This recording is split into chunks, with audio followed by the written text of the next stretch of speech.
पश्चिम बंगाल समेत 5 राज्यों में वोटों की गिनती आज सुबह 8 बजे से शुरू होने वाली है। जी हां, भारत के लोकतंत्र का सबसे बड़ा उत्सव एक बार फिर अपने निर्णायक चरम पर पहुंच चुका है। वर्ष 2026 के विधानसभा चुनाव के लिए पश्चिम बंगाल, तमिलनाडु, केरल, असम और पुडुचेरी में आज सुबह 8 बजे से मतगणना शुरू हो जा रही है।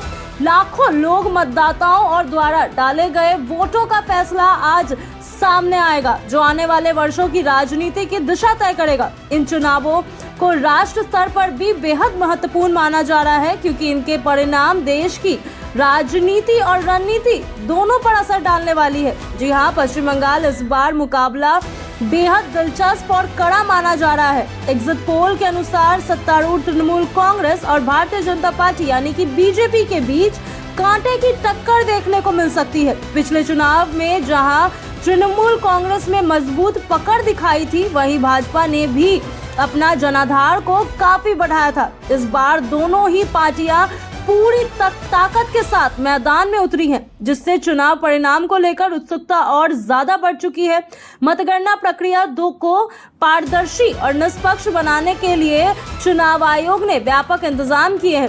सभी मतगणना केंद्रों पर कड़ी सुरक्षा व्यवस्था लागू की गई है और सीसीटीवी कैमरे के जरिए हर गतिविधि पर नजर रखी जा रही है। इसके साथ ही इलेक्ट्रॉनिक वोटिंग मशीन यानी कि ईवीएम और वीवीपैट पर्चियों की गिनती भी निर्धारित नियमों के अनुसार किया जाएगा, ताकि किसी भी तरह की गड़बड़ी की संभावना को खत्म किया जा सके। इसके अलावा अगर बात करें तमिलनाडु की, तो तमिलनाडु में इस बार क्षेत्रीय दलों के बीच सत्ता की लड़ाई काफी महत्वपूर्ण मानी जा रही है, जहां एक चुनावी परिणाम यह तय करेगा कि राज्य की राजनीति में किस दल का दबदबा करार है।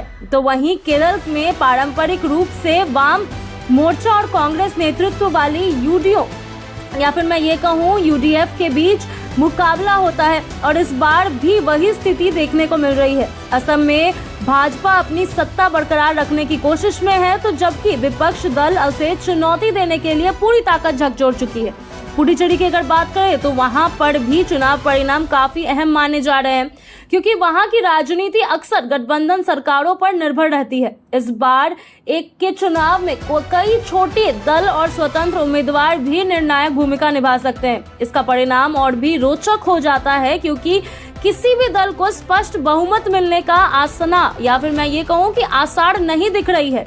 राजनीतिक विश्लेषकों का मानना है कि इन 5 राज्यों के चुनाव परिणाम राष्ट्र राजनीति पर भी प्रभाव डाल सकता है। विशेष रूप से पश्चिम बंगाल का परिणाम भाजपा और तृणमूल कांग्रेस के बीच राजनीतिक संघर्ष की दिशा तय करेगा। यदि मुकाबला बेहद करीब रहता है तो यह मानना बेहद वाजिब है कि लोकसभा चुनाव के लिए भी संकेत दिखाई देगा कि देश की राजनीति किस दिशा में आगे बढ़ सकती है। मतगणना की शुरुआत रुझानों कुछ ही घंटों में सामने आने लगेगी, जिससे यह स्पष्ट होगा कि लोगों को इस राज्य में किस पार्टी की ज्यादा जरूरत है। हालांकि अंतिम परिणाम आने से समय लगता है, लेकिन शुरुआती रुझानों भी राजनीतिक माहौल को गर्म कर देती है। पूरे देश की नजर आज इन चुनावी परिणामों पर टिकी हुई है, जहां कोई जनता चाहता है कि आखिर जनता ने किस अपना समर्थन दिया है। तो मिलाकर अगर बात करें तो 2026 के विधानसभा चुनाव न केवल संबंधित राज्यों के लिए बल्कि पूरे देश के लिए बेहद महत्वपूर्ण है।